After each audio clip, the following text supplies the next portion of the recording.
Peringamala Iqbal college തെരഞ്ഞെടുപ്പിനിടെയും സംഘർഷമുണ്ടായി. KSUSFI പ്രവർത്തകരാണ് ഏറ്റുമുട്ടിയത്. Police ലാത്തിവീശി. ഫലപ്രഖ്യാപനം വരുന്നതിന് തൊട്ടു മുൻപാണ് സംഘർഷമുണ്ടായത്. ജനറൽ സീറ്റുകളെല്ലാം KSU വിജയിച്ചു.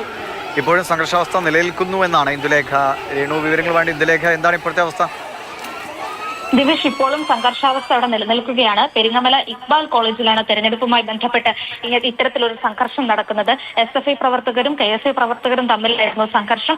പരസ്പരം കമ്പുകൊണ്ട് എറിഞ്ഞായിരുന്നു ഈ സംഘർഷത്തിന് തുടക്കത്തിൽ തന്നെ അവിടെ ഉണ്ടായിരുന്ന പോലീസ് വേഗം തന്നെ ഇടപെടുകയും ഇരു കൂട്ടരുടെയും ഇടയിലേക്ക് കയറി അവരെ പിടിച്ചു മാറ്റാൻ ശ്രമിക്കുകയും ചെയ്തിരുന്നു. പക്ഷേ ഒരു വിധത്തിലും പോലീസിനോട് ഇവര് സഹകരിച്ചില്ല. അതുകൊണ്ട് തന്നെ ലാത്തി വീശി ഇവരെ ഓടിക്കുകയായിരുന്നു പോലീസ്. അത് മാത്രമായിരുന്നു പോലീസിന് മുന്നിലുണ്ടായിരുന്ന വഴി. മാത്രമല്ല, ഈ കമ്പയറിലും ഇതുപോലുള്ള സംഘർഷത്തിലും ഒരു പോലീസ് ഉദ്യോഗസ്ഥന് പരിക്കുമേറ്റിട്ടുണ്ട്. വിതുര സ്റ്റേഷനിലെ CPO ആയിട്ടുള്ള വിജിത്തിന്റെ നെറ്റിക്കാണ് മുറിവേറ്റിട്ടുള്ളത്.